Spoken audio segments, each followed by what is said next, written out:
SC వర్గీకరణ విషయంపై రాష్ట్ర మాదిగ రిజర్వేషన్ పోరాట సమితి వ్యవస్థాపకులు మందకృష్ణ మాదిగ ఉభయ గోదావరి జిల్లాల్లో పర్యటిస్తున్నారు.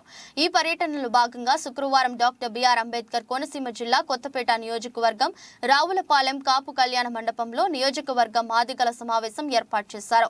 ఈ సందర్భంగా ఆయన మీడియా సమావేశంలో మాట్లాడుతూ ఎస్సీ వర్గీకరణ అనుకూలంగా గతంలో స్వర్గీయ వైఎస్ రాజశేఖర రెడ్డి ఉద్యమాన్ని సమర్థించారని, మొదటి రోజు నుండి తనను ఆకస్మాత్తుగా మరణించేంత వరకు కూడా మాదిగలకు ఇచ్చిన మాట మీద వర్గీకరణ ఉద్యమాన్ని సమర్థిస్తూనే వచ్చారని, దురదృష్టవశాత్తు ఆయన హెలికాప్టర్ ప్రమాదంలో మరణించారు. కానీ ఆయన జీవించి ఉంటే, ముఖ్యమంత్రిగా కొనసాగి ఉంటే కేంద్రం మీద ఒత్తిడి తెచ్చి వర్గీకరణ విషయంలో మాకు న్యాయం చేసేవారని అన్నారు.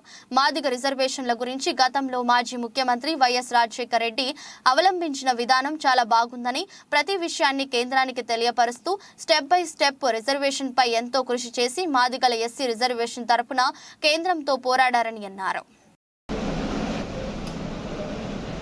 ఎస్సీ రిజర్వేషన్ల వర్గీకరణకు అనుకూలంగా గతంలో స్వర్గీయ వైఎస్ రాజశేఖర్ గారు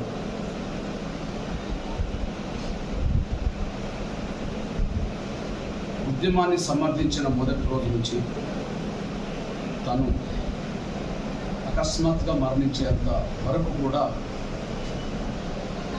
తను మాదిగలకి ఇచ్చిన మాట మీద వర్గీకరణ ఉద్యమాన్ని సమర్థిస్తూనే వచ్చారు.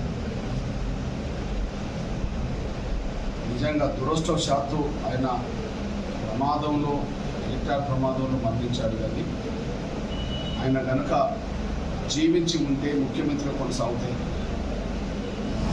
కేంద్రం మీద ఒత్తిడి పెట్టి వర్గీకరణ ఆయన ఏనాడో అమలు చేయించేవాడు.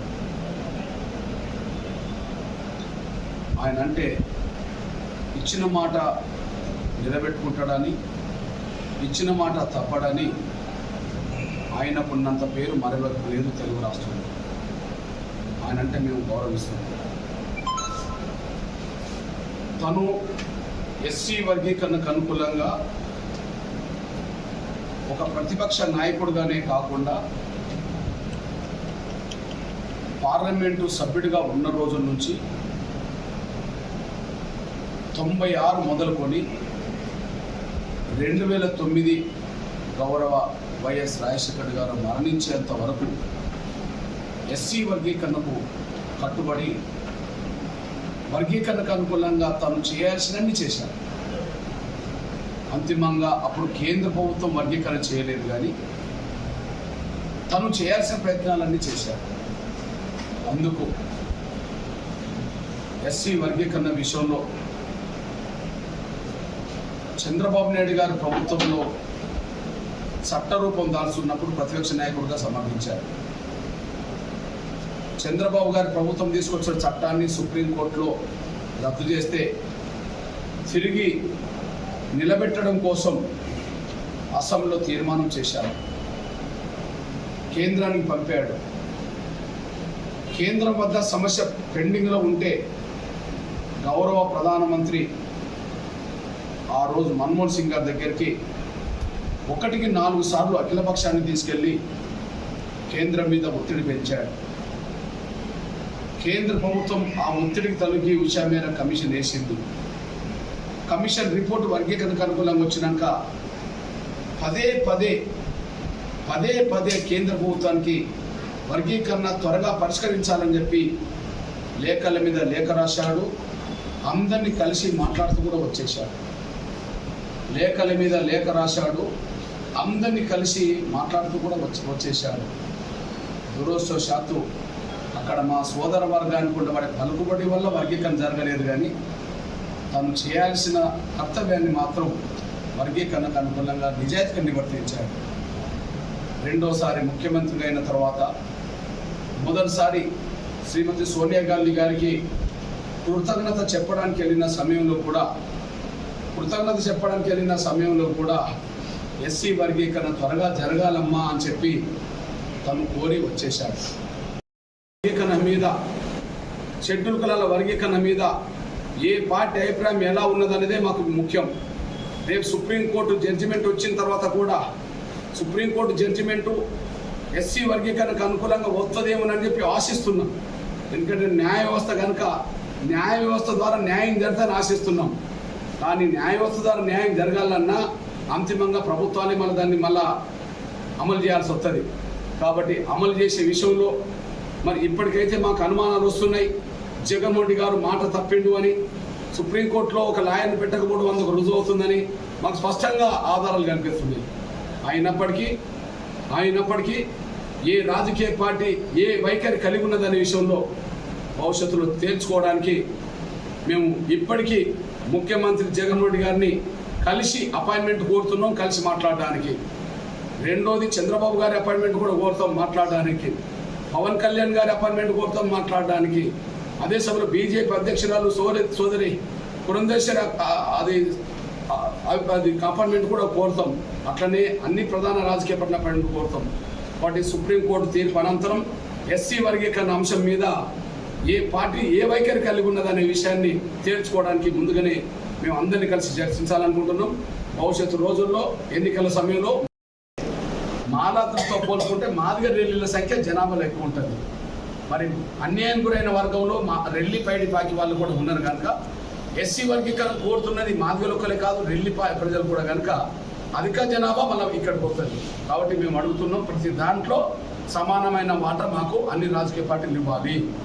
అదే సమయంలో ఉమ్మడి తూర్పుగోదావరి జిల్లా, ముఖ్యంగా కోనసీమకు సంబంధించిన జిల్లాలో ఉండబడే రిజర్వ్ స్థానాల్లో కూడా మాకు న్యాయమైన వాటా అసెంబ్లీ సీట్లు ఇవ్వాలి. అదే సమయంలో రాజ్యసభలో కూడా మా అంశాన్ని ముందుకు తీసుకొస్తామని, రాజ్యసభలో కూడా మాకు కేటాయిస్తామని, శాసన మండలి కూడా మాకు కేటాయిస్తామని చెప్పి ప్రతి రాజకీయ పార్టీ ముందుకు రావాలి. ఈ రెండు అంశాలే బేస్గా చేసుకొని మా నిర్ణయం ప్రకటిస్తాం. ఒకటి ఎస్సీ వర్గీకరణ అంశం, రెండు మాదిగల రాజకీయ ప్రాతినిధ్య అంశమే ఆసన చేసుకొని దాన్ని చూసుకొని మా నిర్ణయం ప్రకటిస్తాం. ఎవరికి అనుకూలంగా ఉన్నాం, ఎవరికి వ్యతిరేకంగా ఉన్నాం అనే విషయం కూడా మా సొంత అభిప్రాయంతో కాకుండా వర్గీకరణ అండ్ రాజకీయ ప్రాతినిధ్యం మీదనే ఆధారం చేసుకొని మా రాజకీయ నిర్ణయాన్ని అతి త్వరలో ప్రకటిస్తాం. అందులో భాగమే ఆంధ్రప్రదేశ్లో నా పర్యటన కొనసాగుతుంది. దాదాపు 28వ తారీఖు వరకు నేను ఆంధ్రప్రదేశ్లో ప్రతిరోజు 2 ఉమ్మడి జిల్లాల చొప్పున పర్యటన చేస్తున్నా. 28వ తారీఖు అయిపోయిన వెంటనే ఏ క్షణమైనా మా ప్రకటన ఈ పార్టీ మాకు అనుకూలంగా ఉంది, ఈ పార్టీ మాకు అనుకూలంగా లేదు అని వర్గీకరణ విషయంలో విశ్లేషించుకొని, సీట్ల సంఖ్యను కూడా విశ్లేషించుకొని, ఏ పార్టీ మాకు అనుకూలంగా ఉన్నది, ఏ పార్టీ మాకు వ్యతిరేకంగా ఉన్నదో కష్టం విశ్లేషించుకొని మార్చి మొదటి వారం లోపే నోటిఫికేషన్ రావడానికంటే ముందే మా నిర్దిష్టమైన ప్రకటన ఆంధ్రప్రదేశ్లో చేస్తామనే విషయం కూడా గుర్తు చేస్తున్నాం. ఆయన హయాంలో వర్గీకరణ జరగకపోయినా ఆయన మాట నిలబెట్టుకోవడానికి తన శక్తి మేరకు పనిచేసిండు అనే ఒక గౌరవం ఆయన పట్ల మాదిగలకు ఉన్నది. కానీ స్వర్గీయ వైఎస్ రాజశేఖర్ గారి కొడుకుగా రాజకీయాల్లో ఉన్న ప్రస్తుతం వైఎస్ఆర్సీపీకి నాయకత్వం వహిస్తూ ఆంధ్రప్రదేశ్కి ముఖ్యమంత్రిగా ఉండబడే జగన్మోహన్ రెడ్డి గారికి రాజశేఖర్ గారిలో ఉన్న లక్షణాల్లో గొప్ప లక్షణాలు, మాట ఇస్తే తప్పడు అని, ఇచ్చిన మాట నిలబెట్టుకుంటాడనే ఒక గొప్ప లక్షణాలు రాజశేఖర్ గారు ఉంటే, రాజశేఖర్ గారి కొడుకుగా ఉన్న జగన్మోహన్ రెడ్డి గారికి ఆ లక్షణాలు ఏవి లేవనే విషయం స్పష్టంగా ఆయన పాలనలో రుజువు అవుతుంది. అందుకు సాక్ష్యంగా షెడ్యూల్ కులాల రిజర్వేషన్ల వర్గీకరణకు అనుకూలంగా కాంగ్రెస్ ఎంపీగా ఉన్నప్పుడు జగన్మోహన్ రెడ్డి గారు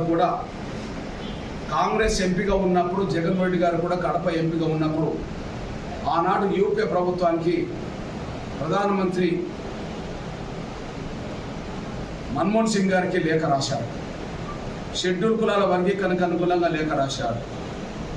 కేంద్ర న్యాయశాఖ మంత్రి అప్పుడు వీరప్ప మొయిలీ గారికి నేను వినతి పత్రం ఇచ్చే రోజు నా లెటర్ ప్యాడ్ మీద ఇస్తున్న వినతి పత్రం మీద కడప ఎంపీగా ఉన్న జగన్మోహన్ రెడ్డి గారు సంతకం పెట్టి, అనంతపూర్ ఎంపీ వెంకట్రామరెడ్డి గారితో కూడా సంతకం పెట్టించి మేము ముగ్గురం కలిసి ఆ రోజు న్యాయశాఖ మంత్రికి ఇచ్చాము.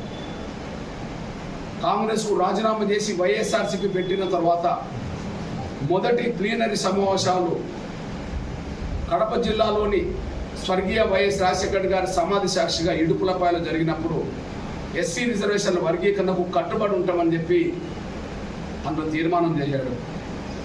మేము వర్గీకరణకు అనుకూలంగా ఉంటాడు కదా అని చెప్పి మా మాదిగలు కూడా విశ్వసించి మొన్నటి ఎన్నికల్లో జగన్ రెడ్డి గారికి ఆయన ఓట్లేశారు. దురదృష్టవశాత్తు షెడ్యూల్ కులాల వర్గీకరణ మీద ఇప్పుడు 5 ఏళ్ళు దగ్గరకు వచ్చింది, కానీ ఏనాడు వర్గీకరణకు అనుకూలంగా ఒక చర్య చేపట్టలేదు. ఏనాడు వర్గీకరణకు అనుకూలంగా అసెంబ్లీ తీర్మానం చేసి పంపలేదు.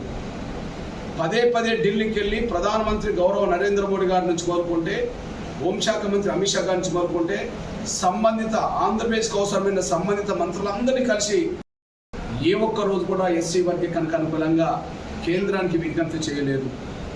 అంతేకాకుండా కనీసం ఈ 5 ఏళ్లలో షెడ్యూల్ కులాల వర్గీకరణ మీద కనీసం మాట్లాడదాం, మీరు మా సహకారం గతంలో కోరిండ్రు, మేము కూడా మీకు సహకారం అందించాం, ఇట్లాంటప్పుడు మీరు వర్గీకరణకు అనుకూలంగా ఉన్నారా లేదా తేల్చుకోవడానికి కనీసం మిమ్మల్ని కలవడానికి వస్తాం, దయచేసి ఒక అపాయింట్మెంట్ ఇవ్వమన్నా కూడా ఈ 5 ఏళ్లలో ఒకనాడు మేము కలవాలనుకున్నా కూడా మాకు ఇంతవరకు అపాయింట్మెంట్ ఇవ్వలేదు.